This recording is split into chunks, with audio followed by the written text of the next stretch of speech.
တမစ်ဆွေကစူပါဟီးရိုးတယောက်ပဲတင်ထင်ထားတာထက်ကိုတင်ကပို့ပြီးတော့မှတန်ပါတယ်ကိုထင်ထားတာထက်ကိုပို့ပြီးတော့မှလုံနိုင်တယ်သိလားဒီဘကိုကြည့်တမစ်ဆွေကတကယ်ကြီးထင်ထားတာထက်ကိုပို့ပြီးလုံနိုင်သေးတယ်ပို့ပြီးတော့မှလည်းရက်လက်ကောင်းတွေရလာအောင်မှပို့ပြီးတော့လုံနိုင်တဲ့အရေးအချင်းတွေလည်းဒီဘကိုကြည့်တဲ့တမစ်ဆွေမှာရှိပါတယ်ဒါကြောင့်မို့လို့ကိုကအခုချိန်ကနေစပြီးငါကိုပေါ့နော်စူပါဟီးရိုးတယောက်လို့ခံယူလိုက်ဘာကြောင့်လဲဆိုလို့ရှိရင်စကလုံးတွေကကိုပြောတဲ့အတိုင်းဖြစ်လာတယ်ကိုစူပါဟီးရိုးတယောက်ပဲလို့ကိုပြောပေးလိုက်ခြင်းကကိုယ့်ရဲ့အုံနောက်ကိုရောကိုယ့်ရဲ့စိတ်ကိုရောကိုယ့်ရဲ့ခန္ဓာကိုယ်ကိုရော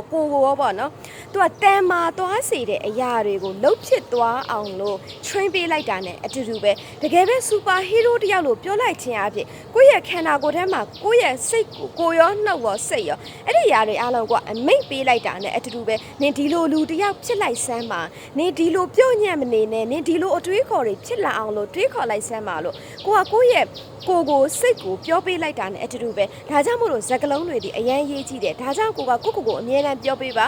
ကိုပြောညံ့တဲ့သူလို့မခံယူနဲ့မလုံနိုင်ဘူးလို့မခံယူနဲ့ဖြစ်လာမှလည်းမဟုတ်ဘူးလို့မတွေးနဲ့တခါကြာရှုံးဖူးတိုင်းမှာအဲ့ဒီကြာရှုံးမှုဒဏ်ကိုခံနိုင်တယ်ဆိုလို့ရှိရင်အောင်မြင်မှုဒဏ်ကိုလည်းခံနိုင်အောင်လို့ကိုကစူးစမ်းရမှာအဲ့ဒီကြာရှုံးမှုကနေကိုကအမြဲတမ်းရှေ့ကိုဆက်တိုးပြီးတော့မှပိုတိုးတက်တဲ့သူတယောက်ဖြစ်လာအောင်ပိုတန်မာတဲ့သူတယောက်ဖြစ်လာအောင်လို့ဒီဗီဒီယိုကိုကြည့်တဲ့မိတ်ဆွေကလုပ်ရမှာ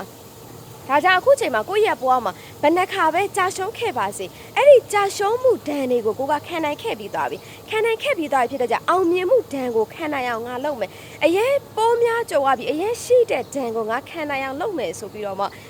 ကိုအမြဲတမ်းပြန်ပြီးတော့ပြောပေးပါပြောပေးပြီးသွားပြီဆိုလို့ရှိရင်လှုပ်တဲ့အလုပ်ကိုဆက်လုပ်မယ်လှုပ်ရမယ့်အလုပ်ကိုဆက်လုပ်မယ်ကြာရှုံးဖူးတိုင်းကြာရှုံးတိုင်းမအောင်မြင်မှာမဟုတ်ဘူးကြာရှုံးတဲ့သူတိုင်းကအောင်မြင်တဲ့သူတွေဖြစ်လာကြတယ်ဘာကြောင့်လဲဆိုတော့ကြာရှုံးမှုတွေကိုအရှုံးမပေးဘဲနဲ့သူကဆက်ပြီးတော့မှလုံနေလို့ဆက်ပြီးတော့စူးစမ်းနေလို့ပါဒါကြောင့်ဒီဗီဒီယိုကိုကြည့်တဲ့မိတ်ဆွေလည်းစူပါဟီးရိုးတယောက်ဖြစ်ကြောင်းကိုတက်သေးပြလိုက်ပါဘယ်သူကိုတက်သေးပြရမှာလဲဆိုရင်ကိုတက်သေးပြလိုက်ပါလောကကြီးကိုတက်သေးပြလိုက်ပါကျေးဇူးတင်ပါတယ်လောကကြီးကတင့်ကိုအဆင်ပြေခြင်းတွေပေးဖို့ရအတွက်စောင့်ကြိုနေပါတယ် You can do it you are hero